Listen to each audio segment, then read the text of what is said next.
सीधे चलिए कुमार विक्रांत के पास। कुमार विक्रांत, एक एक जानकारी डिटेल हमें बताइए। आखिर अगर कांग्रेस का यह प्रिमाइस है कि हम सरकार बनाने के लिए उत्सुक नहीं है, तो वो ऐसा क्यों कह रहे हैं? देखिए, एक नंबर बहुत बड़ी चीज़ है, नंबर गेम है। दूसरी बात यह है कि कांग्रेस नैतिकता की बात करना चाहती है। जिस तरीके से मैंने कहा कि वो बार बार यही कह रहे हैं कि 272 का आंकड़ा बीजेपी अकेले नहीं पा पाई, जो कि 370 पार 400 पार की बातें कर रही थी। तो ऐसे में नैतिक हार हुई है पीएम मोदी को, उनको इस्तीफा देना चाहिए। दूसरा ये है कि जहाँ सहयोगी दल कह रहे हैं, जैसे उद्धव ठाकरे ने कहा कि सरकार बनाने की कोशिश करनी चाहिए, तो कांग्रेस पार्टी सहयोगियों को ऊपर छोड़ दे रही है कि शरद पवार हो, उद्धव ठाकरे हो, अगर नंबर का इकट्ठा कर सकते हैं तो कांग्रेस पार्टी उस समय उस वक्त में अपना रुख बदल सकती है।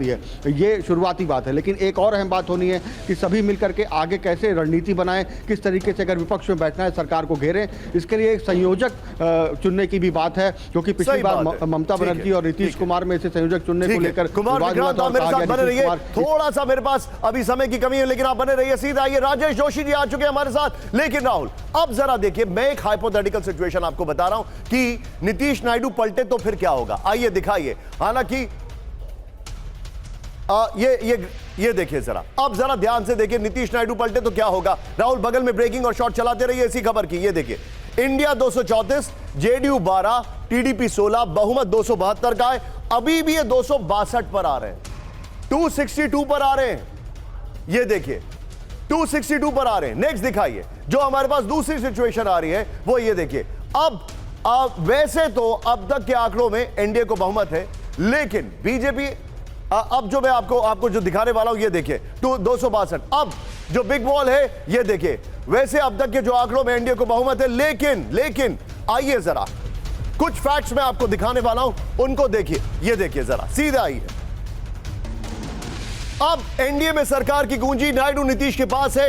एनडीए में सत्ता के समीकरण को समझिए। ये देखिए, एनडीए 292 सीट्स, बीजेपी 240, टीडीपी 16 और जेडीयू 12। ये देखिए, ये आपके सामने आकलन इसका पूरा आ रहा है। ये देख रहे हैं आप।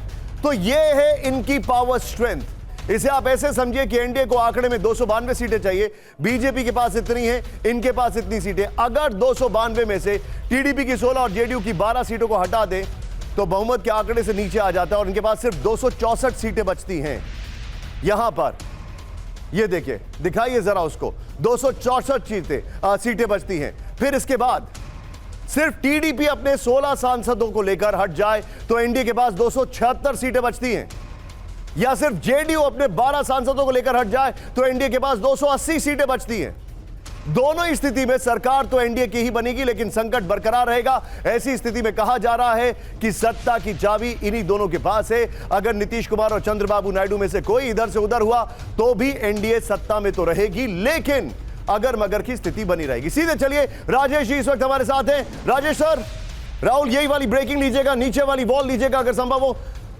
एनडीए जो है, इंडिया जो है, वो सरकार बनाने के लिए बहुत ज्यादा कोशिश नहीं कर रहा है, ऐसे संकेत मिल रहे हैं खासकर कांग्रेस की ओर से। क्या आपको ऐसा लगता है, क्योंकि उनको जो एक अभी इक्विटी उनको मिली है, और वो इक्विटी मिली है उनको जनता की, वो उसको खराब नहीं करना चाहते हैं विद द हुक और क्रुक? देखिए, इंडिया अलायंस ने जिस तरह से पूरा इलेक्शन लड़ा, राहुल गांधी ने जिस तरह से नेतृत्व अपना स्थापित किया, उसके बाद जो नतीजे आए, उससे जाहिर सी बात है इंडिया अलायंस का जो पूरी देश में जो छवि बनी है वो बहुत पॉजिटिव बनी है। लेकिन अभी सच तो ये है कि उनके पास नंबर नहीं है। एनडीए के पास नंबर अभी हैं। कल ही प्रधानमंत्री नरेंद्र मोदी ने कल जब दीनदयाल उपाध्याय मार्ग में भारतीय जनता पार्टी के कार्यालय में गए तो उन्होंने घोषणा कर दी थी एक तरह से कि तीसरी टर्म जो है बीजेपी को मिला है, प्रधानमंत्री नरेंद्र मोदी होंगे। लेकिन अब इसमें सबसे महत्वपूर्ण बात यह है कि ये जो विपक्ष में अगर कांग्रेस बैठी और दूसरे इंडिया अलायंस के बैठे तो ये वो विपक्ष नहीं होगा जो 2019 तक था। इस बार का विपक्ष सरकार को 1.5 टांग पे खड़ा करने के लिए के लायक होगा, मजबूत होगा। न वो नरेंद्र मोदी होंगे, न वो अमित शाह होंगे जो 2019 तक थे। उनकी जो पर्सनैलिटी है, जो उनका असर था, वो काफी हद तक, बहुत हद तक कम हो चुका है। जो उन्होंने कहा था वो नहीं वो हासिल कर पाए हैं। इसका मतलब पहले नरेंद्र मोदी को लगता था कि वो जिस तरह से चुनाव को कंडक्ट करेंगे लोग उनके पीछे आएंगे। लोगों ने कहा नहीं, अयोध्या में भारतीय जनता पार्टी हारी है। ये सीधे सीधे नरेंद्र मोदी के चुनाव प्रचार पे और अमित शाह की जो चाणक्य नीति थी उस पर एक बहुत बड़ा तनकीद है। आप जो बता रहे हैं सर, मैं आपको थोड़ा सा रोकूंगा सर।